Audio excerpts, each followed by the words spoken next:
MSW Media. This episode is sponsored by Lume, a doctor-developed skin-safe and pH-balanced deodorant. New customers can get $5 off a Lume Starter Pack when going to lumedeodorant.com and using code DAILYBEANS.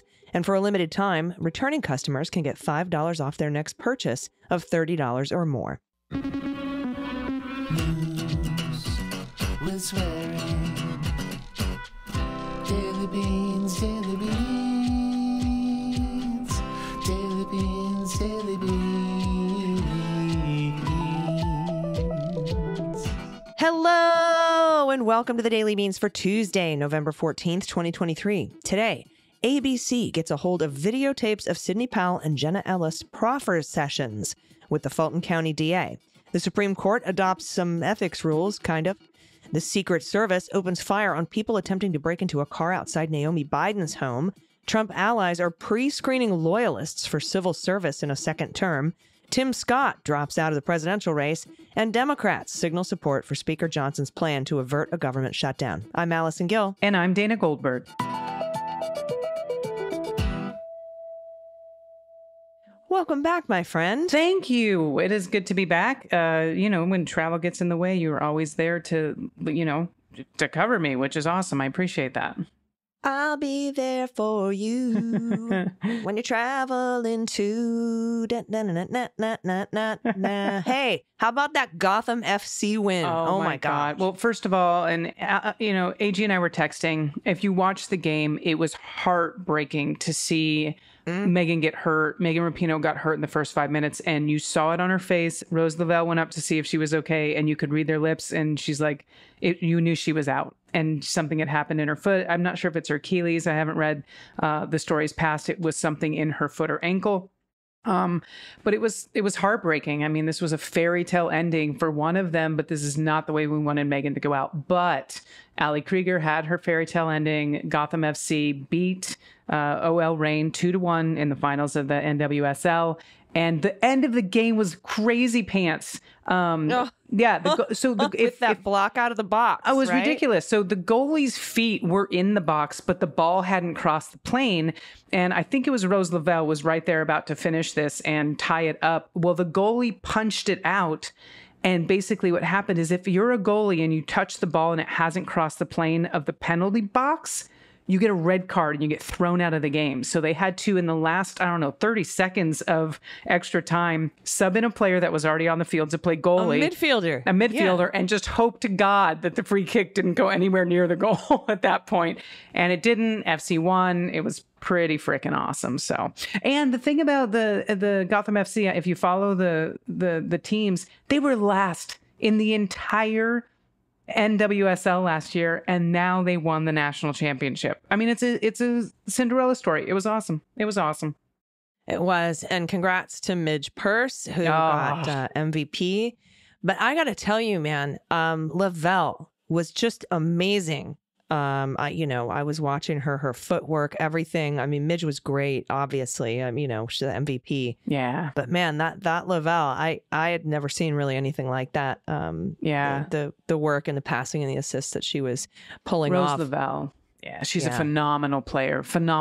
She came alive in the World Cup in 2019 against the Netherlands in the finals and had a goal in that one. And you could just see everything in her gain this confidence that I hadn't seen really up until then, even though she was such a great player. But she really did. It is, someone's got to win, unfortunately, and someone's got to lose when it's a championship. But Rose really stepped up. She's got a big, long career ahead of her. Yeah, absolutely incredible match. And thanks to everybody who tuned in. I know I talked about this a little bit yesterday because we need to support women's sports. Later in the show today, I'm going to be talking with host of Justice Matters, MSNBC contributor, former federal prosecutor, Glenn Kirschner. So I'm looking forward to that. We do have a couple of quick hits before the hot notes. First up, the Supreme Court on Monday announced it has formally adopted what it calls a new code of conduct following allegations of ethics lapses. But the new rules say nothing about how complaints about ethics lapses would be enforced, an omission that Senator Sheldon Whitehouse, who's been on this since forever, he seized upon it, saying, "This is a long overdue step by the justices, but a code of ethics is not binding unless there's a mechanism to investigate possible violations and enforce the rules. So, I don't really see this as much of a code of ethics. I mean, I think it's basically where we are now. They found out they violated it. Well, no code, but they're doing sketchy shit, but nothing's being done. So here we are. Thank you, AG. And just as he introduced his Canadian girlfriend to the world, which was bizarre, by the way, Senator Tim Scott of South Carolina has dropped out of the presidential run. Now, the announcement Sunday night took many of Scott's aides and donors by surprise. Two people close to his campaign said they were not given advance notice. Even though he was becoming increasingly clear, Scott was facing an uphill struggle to break through the GOP primary. And we're not sure if he has also given up his girlfriend. We'll find out in the coming weeks. Well, if he's trying to go for VP, he's going to need that. So, but what kind of a dickhead doesn't even inform his staff? I mean, how much do you have to loathe your staff or disrespect them to have them find out when everybody else does? Oh my God. If Scott is the VP pick, the dog whistling that's going to go on in the campaign from Trump, I can't. Yeah, well, we'll keep our eye on it for you. We still have got, 13 months to 12 months before the election next year. Still plenty of time to see what kind of shenanigans the Republicans can get into. All right, we have a lot of news to get to today, so let's hit the hot notes. Hot notes. As part of a plea deal, one of former President Donald Trump's attorneys has told prosecutors in Georgia that she was informed in the wake of the 2020 election that Donald Trump was not going to leave the White House, despite the fact he had already lost the election and most of his subsequent challenges.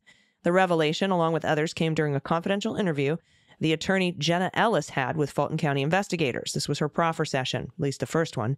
ABC News obtained portions of videos of the proffer sessions of both Ellis and Sidney Powell, two attorneys who aided Trump's efforts to overturn the election. The videos, for the first time, revealed details of what they've told law enforcement since agreeing to cooperate last month in the DA's election interference case. Ellis, in her proffer session, informed the prosecutors that senior Trump White House official Dan Scavino told her the boss would refuse to leave the White House, despite losing the election, and alluded to two other instances she said were relevant to prosecutors, but appeared to be prevented from disclosing those in the video portions obtained by ABC News due to attorney-client privilege, which hindered portions of her proffer. Sidney Powell, meanwhile, explained to prosecutors her plans for seizing voting machines nationwide and claimed that she frequently communicated with Trump during her efforts to overturn the 2020 election, though both now claim she was never his attorney. Of course, they had to do that so that he could pardon her client, Michael Flynn. Now, in that proffer session, Powell reiterated the false assertion that Trump won the election, but acknowledged in the video that she didn't know much about election law to begin with. Oh, my God. But she was going to be the special counsel investigating election fraud. Quote, "Did I know anything about election law? No." That's what she told the Fulton County prosecutors. "But I understand fraud from having been a prosecutor for 10 years and knew generally what the fraud suit should be if the evidence showed what I thought it showed." Now, Ellis, back to Jenna, specifically noted during her proffer session that the alleged comment from Dan Scavino, who worked for Trump for decades at the Trump Organization before joining his first presidential bid, came in response to her apologizing over the lack of success with their election challenges in court, culminating with a Supreme Court loss that indicated their ability to challenge the election was essentially over. Quote, "And he said to me in kind of an excited tone, 'Well, we don't care and we're not going to leave.'" Ellis said that of the alleged December 19th conversation with Scavino. And I said, "What do you mean?" And he said, "Well, the boss," meaning Trump, and everyone understood the boss to mean Trump, "the boss is not going to leave under any circumstances. We're just going to stay in power." Ellis continued, and I said to him, "Well, it doesn't quite work that way, you realize." And he said, "We don't care." Wow. Now, this is December 19th, and that's before Donald Trump sent out the "will be wild" tweet. Mm-hmm. So that's kind of important. It's also after the safe harbor, December 14th date, or December 8th date, and then December 14th is when the electors met.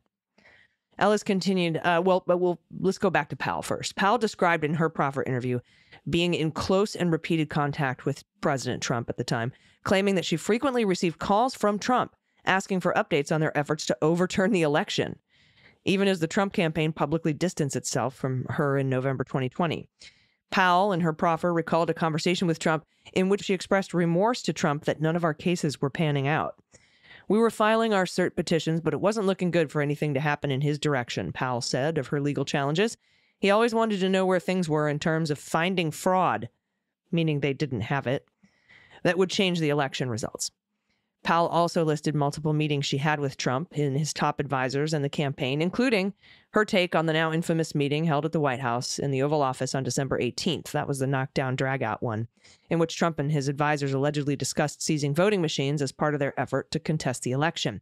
And during her proffer, Powell said it was her belief that Trump wanted her to pursue the seizing of voting machines. This was at the direction of Donald Trump, and explained to prosecutors how she would have done it. I'm very curious, by the way, as to how these tapes leaked to ABC. I assume the judge in this case, Judge McAfee, is also probably very curious, and may also, demand an answer. We'll keep you posted. We'll see what happens. Thank you so much, AG. This next one's from Luke Barr at ABC. Now, the Metropolitan Police Department and Secret Service, they are investigating an agent-involved shooting after possibly 3 individuals attempted to break into a government car outside the Georgetown home of President Joe Biden's granddaughter, Naomi Biden. That's according to sources familiar with this situation. Now, while the Secret Service spokesperson didn't identify the protectee, he said Sunday night, just before midnight in the Georgetown neighborhood of Washington, D.C., the Secret Service agents encountered possibly 3 individuals breaking a window on a parked and unoccupied government vehicle. And I quote, "During this encounter, a federal agent discharged a service weapon, and it is believed no one was struck." The spokesperson said the offenders immediately fled the scene in a red vehicle, and a regional lookout was issued in supporting units. Now, there was no threat to any protectees, and the incident is being investigated by the D.C. Metropolitan Police Department, and the Secret Service. Now, it's unclear if Naomi Biden heard the commotion, but she was made aware of the incident afterward, and that's according to sources. He said 2nd District officers and MPD Internal Affairs were on scene assisting U.S. Secret Service regarding this incident. We have no further information at this time. That's from the Metropolitan Police Department. They said that in a statement. Motor vehicle thefts in Washington, by the way, are up 98% year to date, while thefts from vehicles are down slightly, about 1%. That's according to the latest MPD data. Naomi Biden, who happens to be 29, is the daughter of Hunter Biden and his ex-wife, Kathleen Boole. And she works as a lawyer at the firm of Arnold and Porter. And she's married to Peter Neal in a ceremony at the White House in November of 2022. So all of this is just a little bit scary that people think it's okay to do this kind of thing. So I'm glad no one was killed, but I'm also glad that no one that they were trying to hurt, probably and break into the car, was injured in any way. Yeah, and we'll find out more as details emerge. We don't know if they were specifically targeting Naomi Biden or if this was just a coincidence. We'll find out more, I'm sure, as the days go by. And this is up from Axios. Former President Trump's allies are pre-screening the ideologies of thousands of potential foot soldiers as part of an unprecedented operation to centralize and expand his power at every level of the U.S. government if he wins in 2024.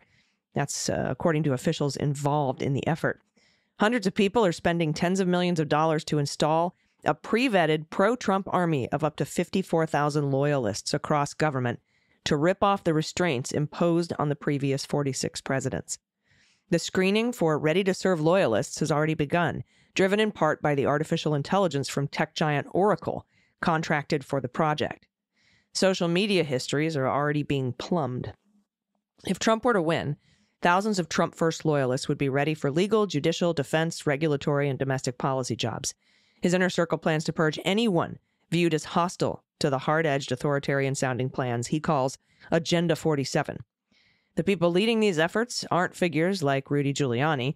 They're smart, experienced people, many with very unconventional and elastic views of presidential power and traditional rule of law. The government in waiting is being orchestrated by the Heritage Foundation, well-funded Project 2025, which already has published a 920-page policy book from 400-plus contributors. Think of it as a transition team set in motion years in advance. This is undeniably a Trump-driven operation. The biggest tell? Johnny McEntee, one of Trump's closest White House aides and his most fervent internal loyal enforcer, is senior advisor. One of the senior advisors to Project 2025. You'll remember Johnny McEntee in charge of the Presidential Personnel Office, hiding Smirnoff ices, drafting memos to fire Mark Esper. That guy. Now, one of the most powerful architects also is Stephen Miller, top West Wing advisor for Trump administration and Nosferatu. Miller is charting an even harder line on legal and immigration policy than last time. Harder than last time. Harder than child separation policy. And he's doing that while he maps a White House return. He's president of America First Legal, which vows to fight, quote, lawless executive actions and the radical left. He's such a horrible human being. Mm-hmm. Ugh, awful. All right, last in this section, this one's from Scott Wong at NBC. Now, after trashing the idea of a two-step strategy to fund the government, it seems House Democrats signaled on Monday they're open to backing Speaker Mike Johnson's plan, significantly lowering the threat of a painful shutdown at the end of the week. Now, with a handful of conservatives rebelling against the stopgap funding bill, it means Johnson must get help from Democrats to get it through the chamber. On Monday afternoon, House Democratic leaders said they're considering supporting the Johnson strategy. And across the Capitol, Johnson's plan got a bipartisan boost from Senate Majority Leader Chuck Schumer and Minority Leader Mitch McConnell, suggesting the continuing resolution, or what we're going to call CR through the rest of the story, will likely cruise through the upper chamber if it can first pass out of the House. Now, the lower chamber plans to take up the bill on Tuesday. Shortly after Johnson unveiled his laddered CR over the weekend, the White House panned it as an extreme and unserious proposal that would lead to more GOP chaos and dysfunction shortly after the party's 3-week speaker debacle. But on Monday, President Joe Biden would not commit to vetoing Johnson's ladder CR if it came to his desk. He said, "I'm not going to make a judgment on what I'd veto and what I'd sign. Let's see what they come up with." I like that answer, by the way. It's a remarkable reversal, by the way, for Democrats. Just 4 days ago, House Minority Leader Hakeem Jeffries, he ripped this laddered CR concept, saying neither Democrats nor the American public could understand it. And he said the notion of a laddered CR is another extreme right-wing policy joyride that's reckless and would only crash and burn the federal government. Again, that's from Jeffries. He said that in his weekly news conference on Thursday. He said it's a non-starter. But Johnson's proposal, unveiled over the weekend, is a so-called, and I quote, clean CR, with no spending cuts, no controversial policy riders, and a lot of those riders, by the way, had to do with trans people, a significant concession to Democratic demands. Thank God. Now, the two-step approach would extend funding for part of the government, including agriculture, transportation, and Veterans Affairs, through January 19th, and it would also fund defense and other remaining portions of the government through February 2nd. In a letter to colleagues on Monday, Jeffrey said Congress's central mission is to keep the government funded, and that top Democratic leaders are carefully evaluating the proposal set forth by Republican leadership and discussing it with members. Now, it's clear that Johnson will need to rely on Democrats to pass his first major legislation, giving his razor-thin majority and the mounting GOP defections.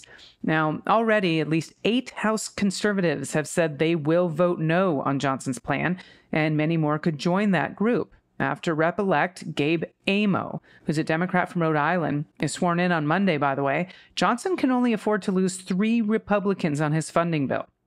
Well, in addition to delaying a fight over spending cuts until next year, the Johnson CR does not include other politically prickly issues like aid for Israel, Ukraine, or Taiwan, humanitarian aid for Palestinians and others, as well as border security provisions.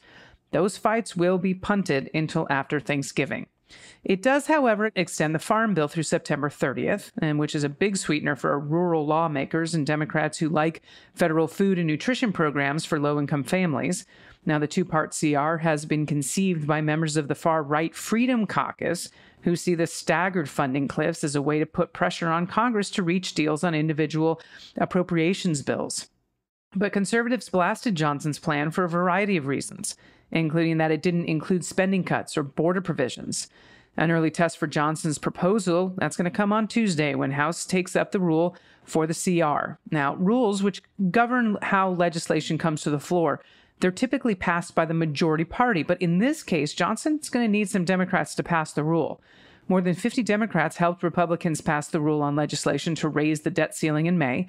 A GOP aide said leadership is also considering advancing the CR, and I quote, under suspension, which would require 2/3 support of the whole House if they don't have the GOP votes to pass it alone.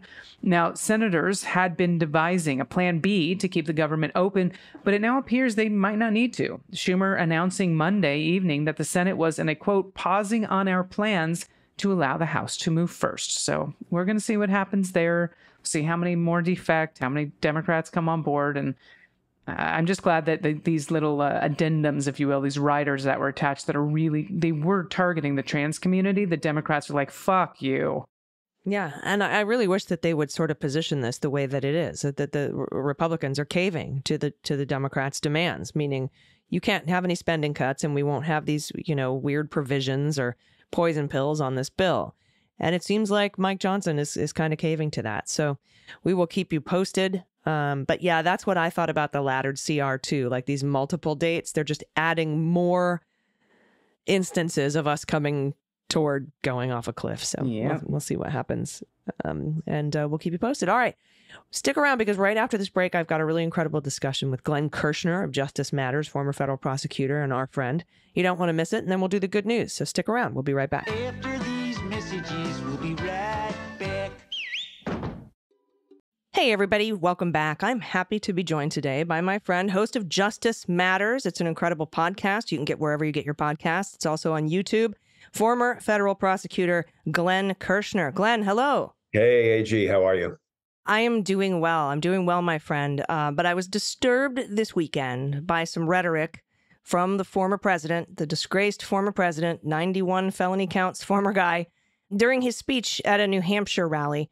But what stood out to me and why I wanted to speak to you was because he again violated what would be the gag order, the limited gag order placed by Judge Chutkan in the D.C. federal case by going after Jack Smith and his family and his wife.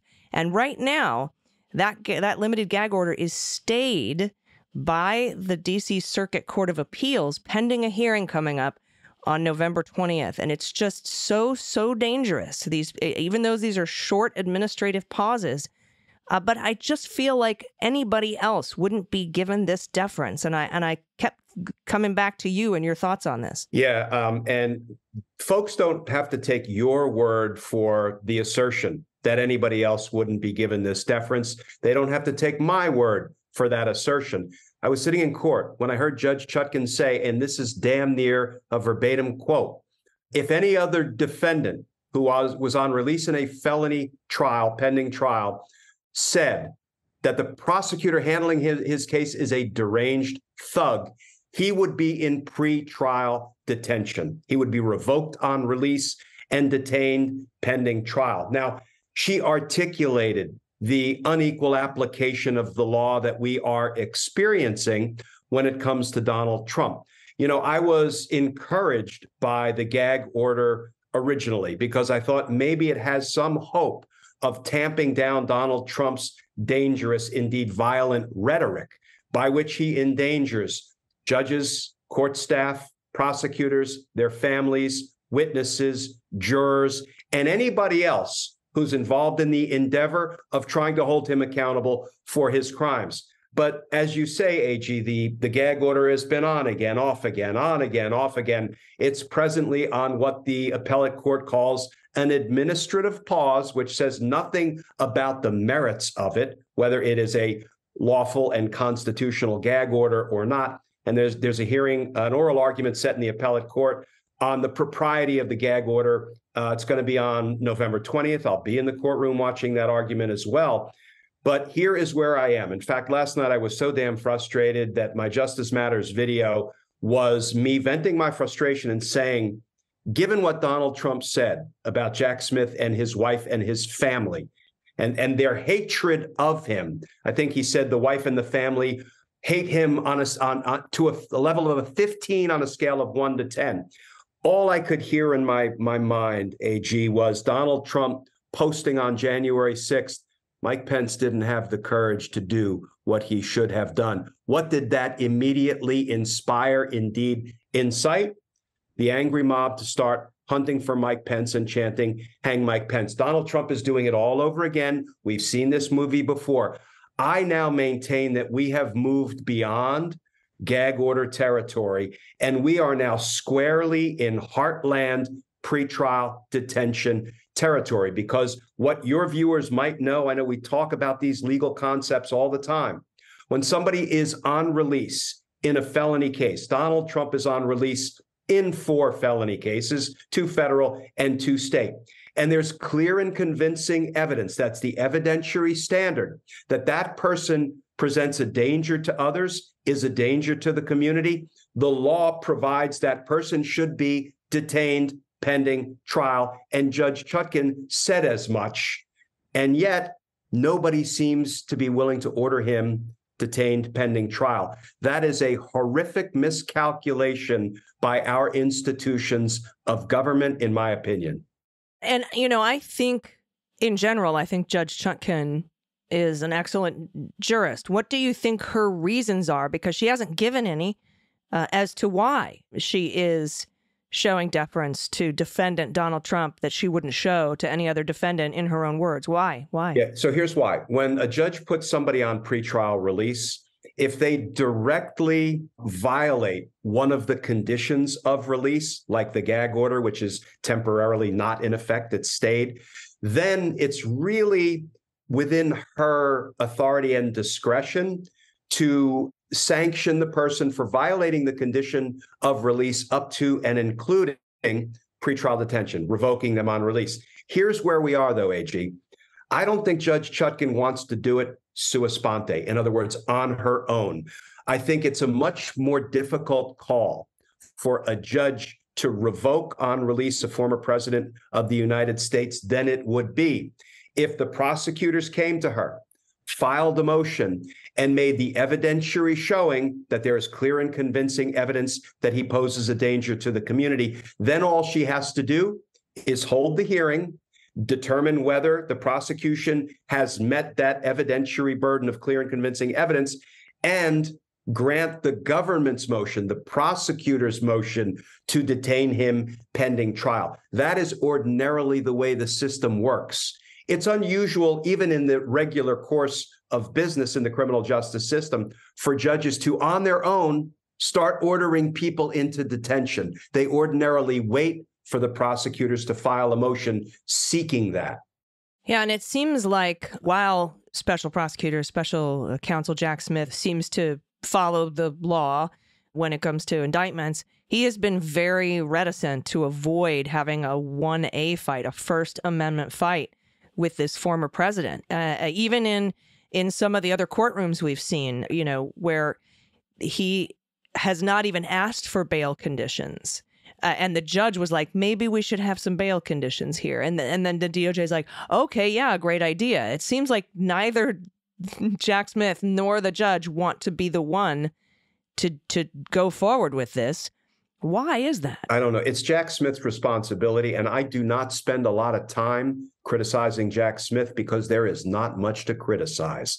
I was a federal prosecutor for 30 years, and I have watched closely every move he's made that is in the public record. And I will say many of my former homicide prosecutors, when I was chief of homicide at the DC U.S. Attorney's Office, are on Jack Smith's team. What I can assure people, AG, is we the people have some of the absolute best prosecutors in the country pursuing justice for the crimes that Donald Trump perpetrated on we the people. Rest assured of that. But the two areas of disagreement I have with Jack Smith are, one, that he has not filed a motion to recuse Judge Cannon. Win, lose, or draw, AG, that should be litigated in the harsh light of day, so we the people can not only see what the evidence is supporting the conclusion that her impartiality might reasonably be questioned. It's a low bar because there are hundreds of federal judges whose impartiality cannot reasonably be questioned. And it would have to go up to the 11th Circuit, assuming, of course, Judge Cannon refused to remove herself from the case. And then we would have an authoritative and hopefully a reliable and supportable conclusion from the 11th Circuit, either that she should be removed from the case or she should not be. But at least that decision wasn't made behind closed doors. It needs to be litigated. So that's one disagreement I have with the way Jack Smith has chosen to proceed. And the other is that he has not asked that Donald Trump be detained pending trial because the evidence supports it and because any other defendant whose name was not Donald Trump would be sitting their butt in a jail cell in pretrial detention right now. Yeah, and you brought up Judge Cannon. Something happened over the weekend that really chilled me to my core, but hasn't really been talked about. I think it was Maggie Haberman that was reporting to either CNN or MSNBC, one of the two, saying that Team Trump has told her that they love Judge Aileen Cannon because they believe she benefits Donald Trump. And when I heard that, I mean, she's made a lot of, notwithstanding the special master fight that went up and got overturned by the 11th Circuit. But so far, it's been delays here and there, nothing overly egregious. But when the defendant, the criminal defendant, is saying that the judge he appointed is in his pocket, that seems to me, it just took me by. I'm not a lawyer, but that seems like something I would want to file a notice of recusal about, that particular thing. What are your thoughts? Yeah, I don't know what the source of that reporting is. Obviously, it's not any kind of a formal court filing. I don't know how it came to Maggie Haberman's attention. But I am not sure that a litigant saying, I think the judge is favorable to us, is enough to support, not standing alone, is enough to support a motion to recuse by the opponent, by the prosecutor in this case. So it's interesting. It's another data point that we can add to the lack of impartiality mix, perhaps. But I hear, I can't tell you how many times I've heard both prosecutors and defense attorneys opine that a particular judge is good for one side or the other, or which is different from the judges in our pocket. That's a whole different, a whole different animal. But, I'm less impressed by that kind of reporting about what Team Trump is chatting about. I understand. Yeah, I think what caught me was that because he appointed her, she was going to be more beneficial to him. Well, and can I tell you this, AG? I don't know why we refuse to exercise any common sense. If there was the kind of relationship between a judge and a defendant over whose case that judge is presiding, if there was any other kind of relationship where that judge owed their incredibly prestigious job to the very defendant over whose case that judge was presiding, that judge would remove themselves, as they should in accordance with the federal law, 10 times out of 10. I think it's a real lack of common sense of the institutions of government writ large that we're letting a judge that was appointed by the defendant to life tenure on the federal court preside over that former president's case. That is, at a minimum, an absolute appearance of conflict. And I think what we are seeing in her rulings over time, it may actually be an actual conflict, not just an appearance of conflict. Yeah, and there's going to be other opportunities as well as the SEPA hearings start to get underway in full force down in Florida, and we'll keep following that. And I know you will too, on Justice Matters, which is such an indisposable, invaluable podcast and YouTube channel. Thank you so much for taking time to talk to me today. I appreciate that. Everybody make sure to follow Glenn everywhere because it's just the information you put out is so valuable. Thank you so much. Thanks, AG. Great to be with you. Everybody stick around. We'll be right back with the good news. Everybody, welcome back. It's time for the good news. Good news, everyone. Then good news, everyone.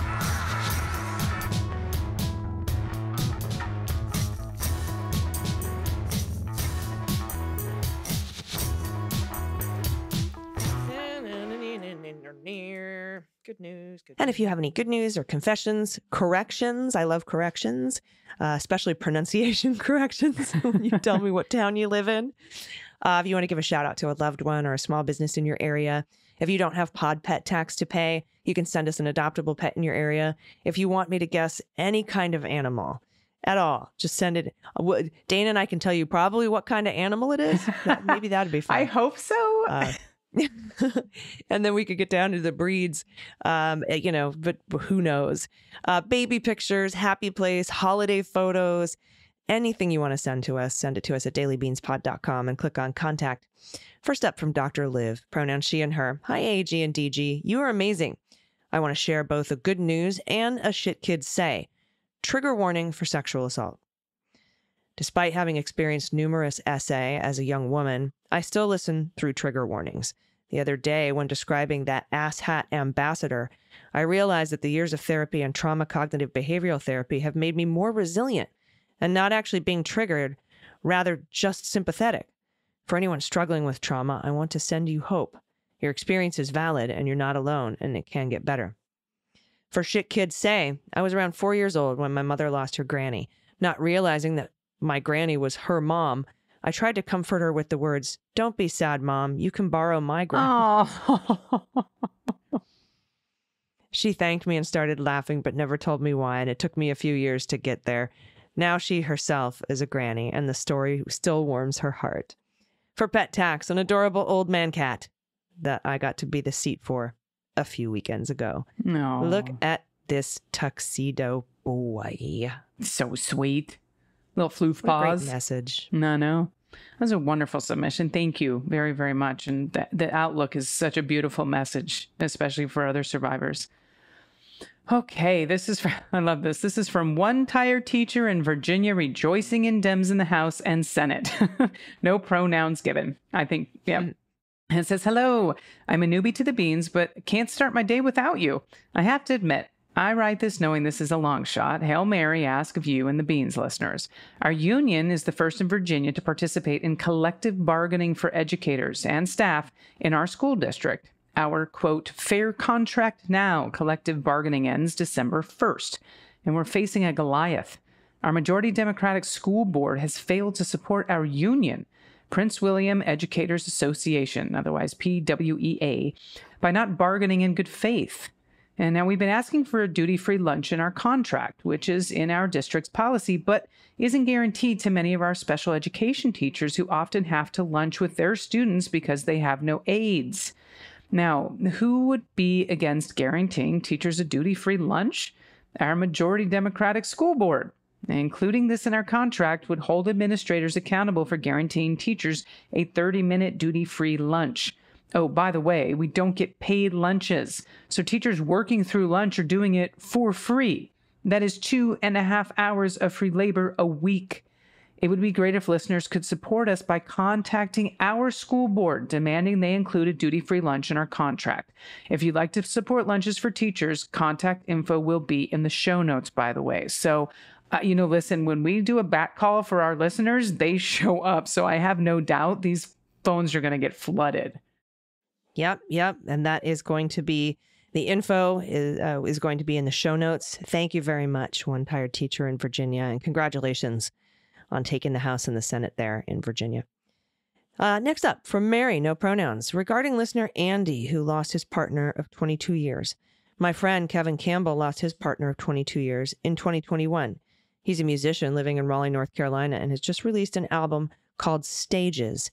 It's bluesy and honest and cathartic. Grief is complicated, and sharing our vulnerability is scary. Andy's story resonated with me, and I'm sure it did with many listeners. He's on the socials, and music is on the streaming services at Kevin Campbell. You could try kevincampbell.squarespace.com for more information. Mary, thank you. Look at the Pod Pet Tax is my dog, Jedi.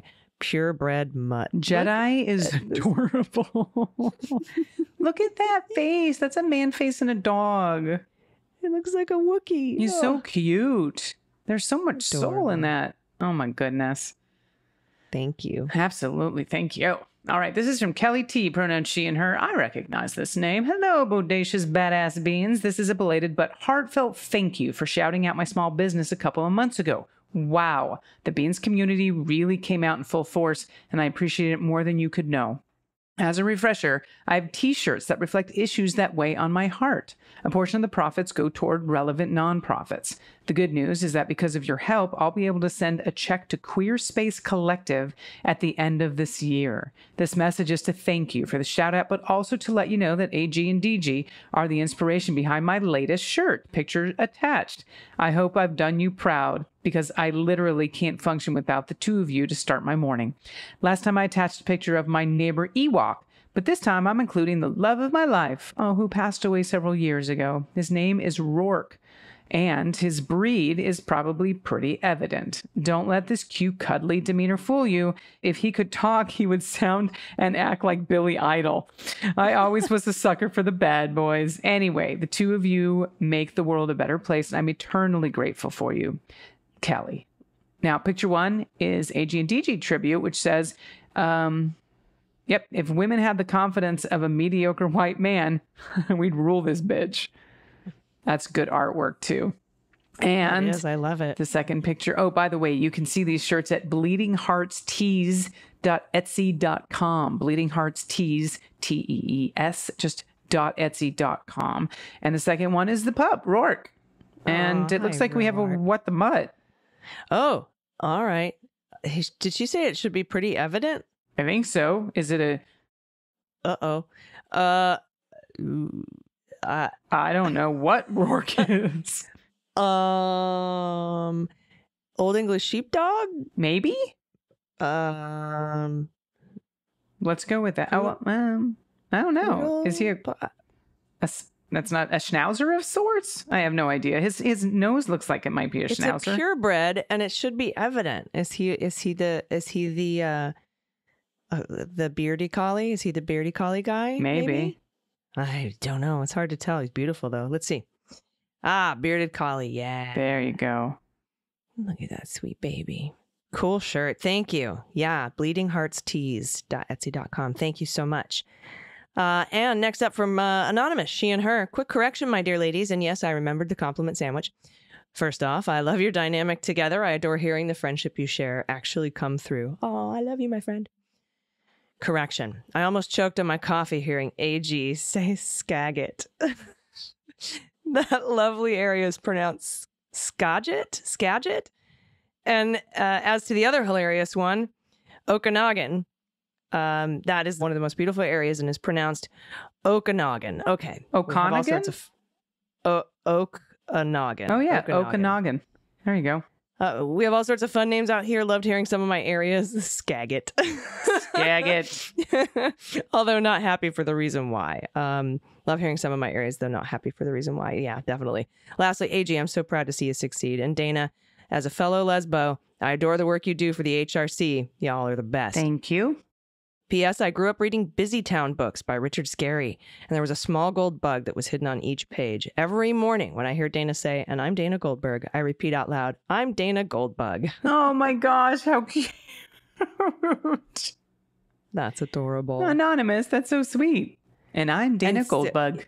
So the compliment sandwich that she's talking about, if you're a new Beans listener and you haven't sent in a correction, I made it so if there's a form you have to fill out, and in order to send us a correction, you first have to say something nice and you have to end with something nice, and then in the middle you can put your correction. Which, by the way, And this you is how can't- people should communicate in everyday life. Yeah, you aren't allowed to send the form unless you do that. Yeah, well, I learned this in multiple leadership courses and trainings and stuff like that. Like always, give that constructive criticism between two compliments. So anyway, thanks for that. Oh my goodness. All right. This one's from Anonymous as well, but the pronoun is she. Hello, ladies. I've been listening for about a month now, and I'm in love with your show. The current state of affairs in our country makes me an anxious mess sometimes. Same girl. And I'm very glad to have found a way I can consume the news and have it not stress me out quite so much. My good news, I'm a second grade teacher in Georgia in a Title I school with a very large concentration of immigrants and refugees in our population.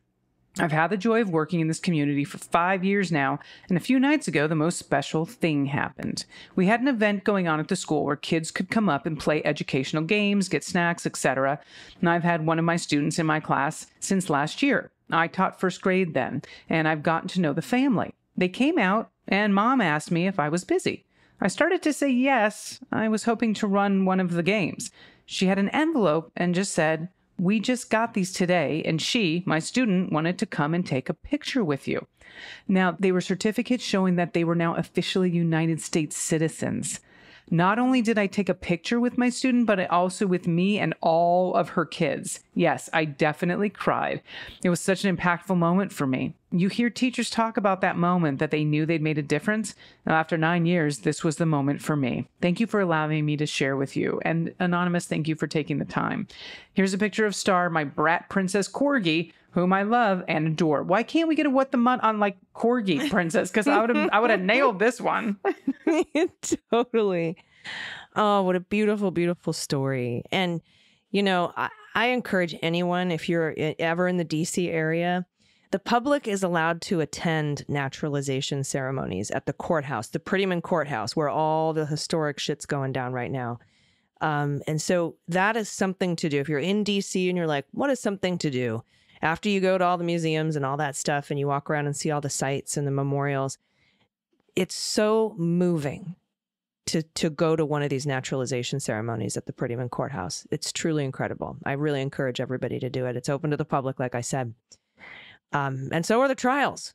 So, but the lines are they're limited. The amount of space is limited. So get there early, but those naturalization ceremonies go on all the time and it's just incredible. So I feel exactly what you're saying here, Anonymous. So thank you for that submission. And thanks to everybody for all of your submissions. I love these. I love the pet tax. I love it all.